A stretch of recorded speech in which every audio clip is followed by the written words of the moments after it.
vlog မြန်မာ Okay အားလုံးပဲမင်္ဂလာပါကျွန်တော်ရွှေသွေးပါရွှေသွေး vlog ကနေကြိုဆိုပါတယ်ဒီနေ့ကျွန်တော်ပြောပြနေတဲ့အကြောင်းအရာက unboxing လုပ်ပေးမှာဖြစ်ပါတယ်ဘာလဲဆိုလို့ရှိရင် Nakita heavy duty blender ဖြစ်ပါတယ်ဆိုတော့ဘယ်လိုမျိုးလဲဆိုတာကျွန်တော်ပြပြပါ Okay ဒါကြီးပါဒါကြီးကကြတော့ဘာလဲဆိုလို့ရှိရင် blender ပါ blender ထက်ပို့ပြီးတော့တခြားပုံမှန်ကျွန်တော် normal သုံးနေကြအသီးဖြော်စက်တွေထက်ဒီကောင်ကအများကြီးအသုံးဝင်တာကိုတွေ့ရပါလိမ့်မယ်အဲဒါကြောင့်လည်းကျွန်တော်ဒီနေ့ unboxing လုပ်ဖို့ကိုကျွန်တော်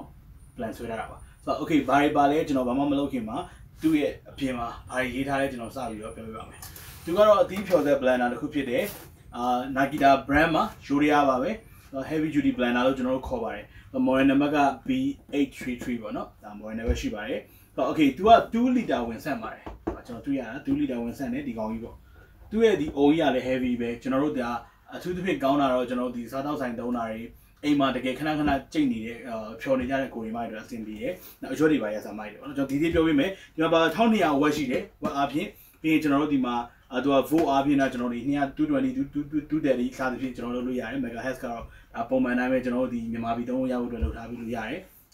နောက်လို့ဒီမှာဗာရေးတိုင်းဆိုရင် absorb nutrition ကကျွန်တော်တို့ဒီလိုချင်တဲ့ကျွန်တော်တို့အာဟာရတွေပေါ့နော်ဒီနှံတွေကိုသူရအောင်လုပ်ပေးမယ်ချိန်ပေးမယ်ဆိုတဲ့ဘောကိုပြောချင်တာပြီးတော့ fine grinding fine play more ဆိုတော့ဒီကအရန်ချိန်မယ်ပေါ့နော်အကုန်လုံးတီချာကိုညင်ညက်ကြည့်အောင်ချိန်မယ်ဆိုတော့မိုက်တွေဆိုတာပြောတယ်ပြီးတော့အဓိကအရေးကြီးတာဒီကောင်ကျွန်တော်ကြိုက်တာဒီကောင်ပဲ304 stainless steel blade ကိုသုံးထားတယ်သူရဲ့ဓာတ်သွားက stainless steel မှာ304ဟိ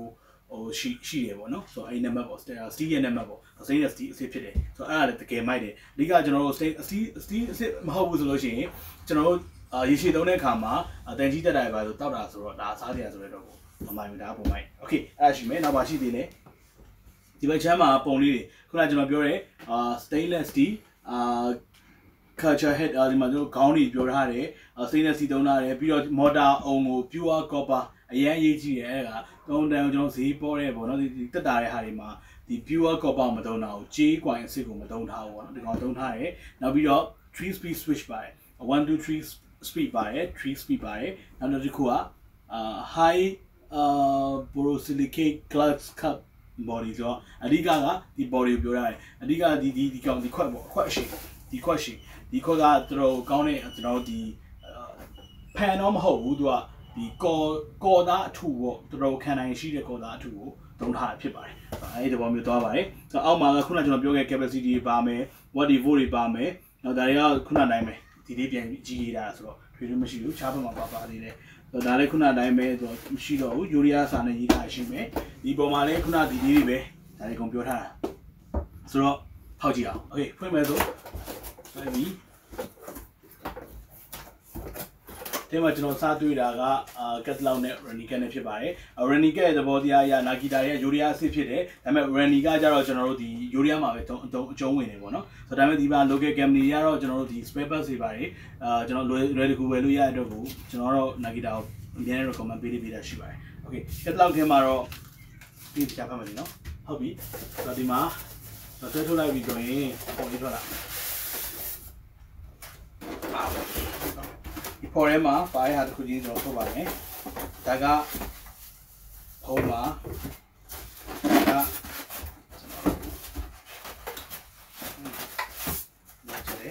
ဟုတ်ပြီဒါကျွန်တော်တို့နောက်ခုနကထဲမှာရေးထားတဲ့ဟိုကော်မာသားကိုတုံးထားရဆိုတဲ့အရာပေါ့နော်အဲ့ဒါရှိမယ်ကျွန်တော်အောက်ပြချလိုက်ပြီးရင်အထဲမှာကဒုတ်ချောင်းမွေးတဲ့ချောင်းပေါ့နော်မွေးတဲ့ဒီမမိုင်းပါတယ်။ဘာဘယ်လိုလုပ်ရလဲကျွန်တော်ပြင်ပြထားပေးမယ်။ပြီးလို့ရှိရင်တခု channel ရတခုထုံးမယ်။သူ့ရဲ့ motor အုံကြီးပေါ့။နည်းနည်းလေးတော့လေးပါတယ်။လေးရဆိုတာကအဓိကကျွန်တော်ကြီးကွိုင်နေနဲ့လုပ်ထားဆိုတော့ဒီမိုင်းဒါရေးရှယ် function တွေအများကြီးပဲပါ။ဒီခြားလေးကျွန်တော်ပြောပြပြအောင်နော်။ Okay ဆိုတော့ဒါလေးပြီးပြီဆိုလို့ရှိရင်အဲ့ဒါကျွန်တော်ပြီးမယ်ပြီးတော့ဒီသေးလေးပြောပြပေးမယ်။ဆိုရင်ကိုဆက်ဆင်းပြမယ်။ဟုတ်ပြီ။ဆိုတော့ဒီကောင်မပြောခင်မှာကျွန်တော်ဒီခွက်လေးပြောပြမယ်ဒီကောင်ကကျတော့အဖုံးပေါ့နော်အဖုံးကကျွန်တော်ဒီမှာထိုးထည့်ပြီးတော့ပိတ်လိုက်ရင်အကျသွားပြီတော့ rubber အဖုံးဆုံးနဲ့တော့ကျွန်တော်ဖိလိုက်တော့မာတယ်ပေါ့နော်ဒါတခုရှိတယ်အဲ့တော့ဖွင့်ကျင်လဲကျွန်တော်ဒီမှာကလန့်ပြီးတော့ဒီမှာ rubber ကိုနည်းနည်းလေးအားထည့်ရတယ်ဘာလို့လဲဆိုတော့သူကလုံးဝအချက်ကြီးမိုက်တယ်ဒါတခုရှိတယ်နောက်ခုကျတော့ဒီမှာသူကကျွန်တော်ပုံမှန်နဲ့ကျွန်တော်ခုနပြောတဲ့အခါမှာ2 liter လို့ပြောရတယ်ဆိုတော့အဲ့တိုင်းမှာ2000 ml ဆိုပြီးရေးထားပေးတယ်ပြီးတော့သူ့ရဲ့အားကြိုက်တဲ့ဟာကကျွန်တော်ဒီထဲမှာ blade က6ခုတောင်ပါတယ် stainless steel ဆိုတာခုနကဒီ box မှာကျွန်တော်ဖတ်ပြတော့ပါတယ် stainless steel 6ခုတောင်ပါတဲ့အတွက်သူကဘာတွေလုပ်လို့ရလဲဆိုလို့ရှိရင်ရေခဲခွဲလို့ရတယ်ပြီးတော့ဒီကောင်လည်းအမာတာဒီကောင်လည်း6ခုဆိုရေခဲရတယ်နောက်တစ်ခုကဘာရအောင်မလဲဆိုရင်ကျွန်တော်တို့အရွက်တွေပါတယ်ကြိတ်ရှင်လည်းထည့်ပြီးတော့ကြိတ်လို့ရတယ် slice တော့လုပ်ပေးရမှာပေါ့နော်အဲ့ဒီဘောမရှိတယ်နောက်တစ်ခုကျွန်တော်အားကြိုက်တဲ့ဟာတခုကဒီနောက်ကကောင်ဒီကောင်ကျတော့ကျွန်တော်တို့ open close ပဲပြောနေတာ stainless steel သုံးထားတယ်ခုနကကျွန်တော်3 or 4 stainless steel သုံးထားတယ်ပြီး open close ဖြုတ်ပြီးတော့အကုန်စားစီးလို့ရတယ်အဲ့ဒါကျွန်တော်အားသဘောကျတာနောက်အရန်သုံးလို့မှကြာလို့မှဒီတိုင်းပြပြကြပြီးကွဲသွားတာမျိုးဗာမျိုးဆိုလို့ရှိရင်လည်းNakitaဖြစ်တဲ့အတွက်ဒီရတဲ့တစားချင်းကြီးဝယ်လို့ရတယ်ကျွန်တော်အဲ့ကြောင့်အများနဲ့ comment ဒီကောင်ပေးနေတာspare parts တွေခန်းခန်းဝယ်လို့ရတဲ့အတွက်လို့သုံးတစ်ခါဝယ်သုံးမယ်မဟုတ်ဘူးเนาะအဲ့ဒီကြိုက်တယ်နောက်ပြီးတော့ဒီကောင်ဘယ်လိုသုံးရမလဲဆိုလို့ရှိရင်ကျွန်တော်တို့ဒီကောင်ကိုဖြုတ်ပြီးတော့ဒီကောင်လေးကိုဖြုတ်လဲရုံပဲဖြုတ်လိုက်မယ်ဆိုလို့ရှိရင်ဥမာပြောဖြုတ်လိုက်မယ်ဒီကောင်ကိုကြက်အောင်ထည့်ပြီးတော့ထားရတော့မှွေတံပုံစံမျိုးပေါ့သူလိုက်လေတာမဟုတ်ဘူးသူ့ပတ်ပြီးတော့အကုန်လုံးကမှွေတဲ့အခါမှာမှွေပေးရလို့ဖြစ်နေရပါတော့ဒါလိုသုံးမှာဒါကျွန်တော်ပြောပြတာဟုတ်ပြီဆိုတော့ဒီဘက်ဒီဆက်တော့ဒီဘက်မှာကျတော့ကျွန်တော်ဝက်က1200ဝက်ခုနလည်းပြောခဲ့ပြီးသားပဲเนาะ2လီတာဆန်ပါတယ်ပြီးတော့ဒီမှာကျွန်တော်ရမ်းကြိုက်တဲ့ဟာကဖြုတ်စီးရတစ်ခုရှိတယ်ဒါလေးဖြုတ်စီးရရတယ်မိုက်โอเคရာဘာရွေးသုံးထားတယ်ကောင်းနေရှေးသုံးထားတယ်ပြီးတော့ဒီဘက်မှာရှိမလဲโอเคသူက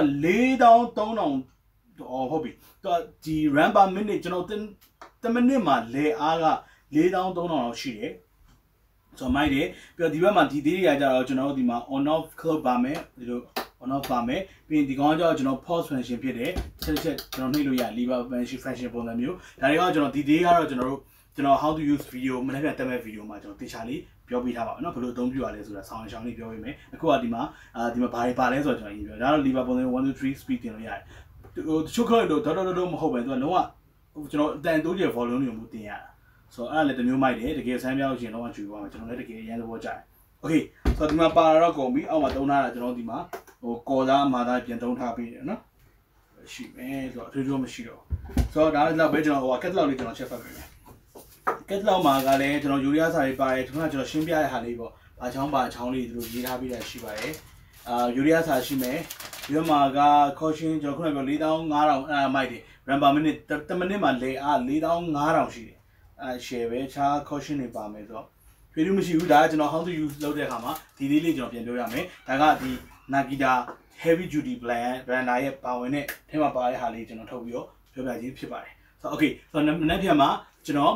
ဒီရာကိုဘယ်လိုအသုံးပြုရမလဲဆောင်းရှောင်းဆိုတဲ့ဗီဒီယိုတစ်ခုကိုထပ်တင်အောင်ပါမို့လို့ကျွန်တော် Showy vlog မြန်မာ page ကို like and subscribe စေဒီ post ကိုလည်း like and share လုပ်ပေးခြင်းဖြင့်ကူညီပေးပါနောက်ပြန်နောက် vlog မှာတွေ့ရပါတယ်တက်တာ Showy vlog မြန်မာ